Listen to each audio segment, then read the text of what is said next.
Hello. Welcome to the Normal Intuitive. My name is Nancy. Thank you so much for joining me. This is numero 12. So thank you so much for all of you that have started from the very beginning. And for those of you just joining me, thank you so much for checking out my podcast. I call myself the Normal Intuitive because I really am quite normal despite my extraordinary abilities. I am a stay-at-home mom to two wonderful, sometimes annoying children, one in spirit. I've been married for over 11 years. I live in New England. I have 2 cats, 2 dogs, and I really just am trying to get by just like every other mom and dad out there at this stage of our lives. You can reach me on Facebook at facebook.com/one question at a time. That's one spelled out. You can reach me on my website at one-question.net. That's one spelled out. Or I make things really confusing by on Instagram, I have the number 1 question at a time. And that's where you can book a reading with me. You can book a question with me and just get a better feel for me on any of those platforms. So usually I do the first part of the segment is always like crazy things that have happened as a mom. And today is no exception because I was driving home today with my daughter and we were on the freeway and there was nowhere to pull over when my daughter suddenly finds a spider in one of the recycling bags. Now, in New England, we have some really nice spiders and we have some really not so nice spiders that could maybe hurt us. So I do not know what kind of spider this was, only it was not a daddy longlegs, because if it was a daddy longlegs, I would have just said, whatever, it's fine, it's daddy longlegs. But I'm in the front seat, my daughter is behind me, and she starts screaming. Now, I am trying to keep my cool and composure and trying not to hit any other cars as my daughter fights with this spider for, I would say, a good 10 minutes. Because here I am just praying that I don't hit another car as she's letting out these little shrieks, trying to find something to grab the spider, to carry it, to throw it out the window. I just didn't want it crawling over me as I'm driving. And also, I wanted her to get this thing because the last thing I wanted was for a spider to be loose in the car and then to come back in, because that's not something you want to do. About a year ago, I was driving down a country road and I had just gotten back in the car and I looked down and there was some kind of weird looking spider that you have in here in New England on the steering wheel. And I swear to God, I stopped the car. Thank God it was like a country road. I stopped the car, jumped out and was like screaming. And I grew up in the country. I grew up in the country. I grew up on a farm, but I kid you not, spiders and creepy crawlies just get to me. So thankfully she eventually got the spider. I'm not a big spider fan and neither is she, but she was brave. She finally got the spider and she was able to throw it out the window. No word on if the spider lived or not, but at least it's not in my car. And I want to add something. I talk a lot about how, funny things my kids do, but I kind of want to do a mom brag because my daughter had a Lacrosse Jamboree today and she just started playing lacrosse this year. And this was her 3rd time being goalie, and she was getting some shots thrown at her today, or not not thrown. I guess they throw it. They throw it thrown at her. She got hit in the leg. She got hit in the foot, and she was one tough cookie. She had a ball thrown at her foot and she shook it off and she cried for like a second. She looked back at me like, what the hell, Mom? I want off this field. But it was a 25-minute game. Like, she could not get out. You cannot, if you've ever put your kids in one of those goalie uniforms, they take like 10 minutes. It's like deep sea diving, all of the equipment you have to put on them to put them in these goalie uniforms. But she did awesome, and she had a lot of shots put against her, and she really like she is much tougher than I was at her age, and she just fought back, and I was super proud of her. It was at the end of the day, and she volunteered to be goalie for the last game of this jamboree. And even though they lost, she still like really fought back and really tried to guard and help the team. So yay for her. Super proud mom tonight as far as her, and just seeing how much she's improved. So I don't always just complain about my kids. Sometimes there are, my kids do some really wonderful things. It's just funnier to talk about the stuff that we can all relate to that's annoying. But this actually leads me into what I wanted to chat about tonight. So as most of you know, I rarely come in, do a podcast and I plan a podcast. That's not how my mind works. I wait for God or the universe to kind of lead me to something I should be talking about. And then very randomly, I'll just come and record when I'm so moved to do. And so this is no exception, but the story of my daughter really leads into a lesson that I've been learning over the past few days. And that is today I want to chat about people supporting people, more specifically women supporting women. But I know there's some fine gentlemen that listen to my podcast, and though you gentlemen fit into this perfectly. So when I say women, I mean men as well that are empathetic people that are listening to this podcast. I assume you have kind of a spiritual sense, and you're open to the universe and all that stuff. So you are definitely included in this, but I will be using the word woman when I'm speaking tonight. So it's interesting. I want to tell a story to start out. And that story it's about me, just full disclosure, but I'm going to say that one time there was a little girl and she grew up and she was super competitive with other women, or other girls, I should say. And she was super competitive with other girls because she felt insecure. She wasn't getting a lot of praise, or she didn't feel like she was getting enough praise at home. And she didn't really stand out in school. She was a good writer, but she didn't stand out in school. And so she always felt competitive with other girls. And she needed to be first in line. She was the person that had her hand raised. She was competitive. And she looked at other girls as competition. And I'm not sure why she looked at other girls with competition. But I think it was because she was insecure. She didn't feel secure in her place in her family. She didn't feel secure in her place in her classroom. She didn't feel secure with her place in her world. And this continued.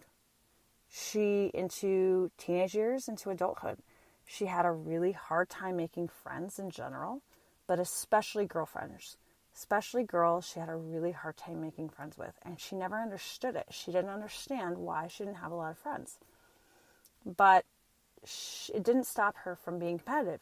And the ironic thing is she didn't like to compete.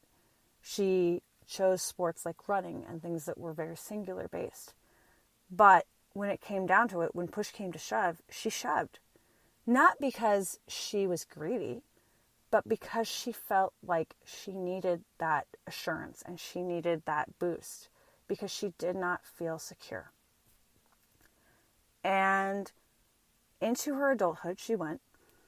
And slowly but surely, through the support of understanding and being more comfortable in her own skin, because she never was comfortable in her own skin, what little girl or little boy is, but because of her special abilities, she wasn't comfortable in her own skin.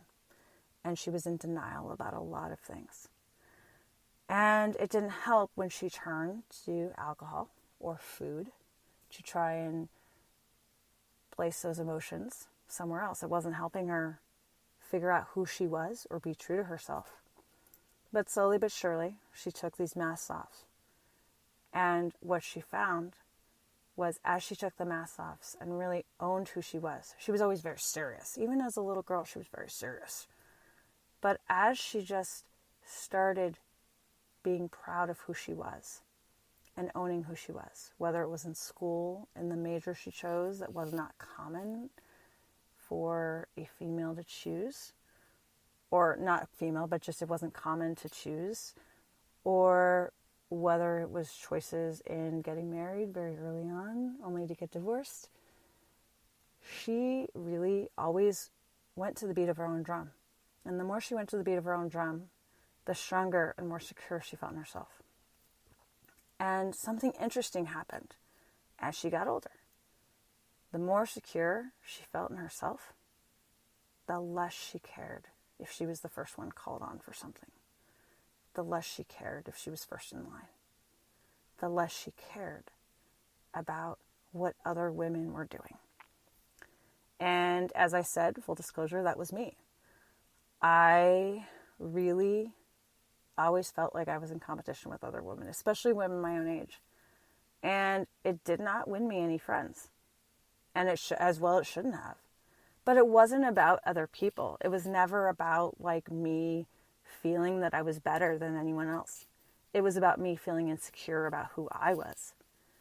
And thankfully, I have been married for 11 years to someone that has always, always, always loved who I was and who I am, and has supported me beyond what a best friend, what I feel I've deserved at times, because I definitely have tried to push my husband away.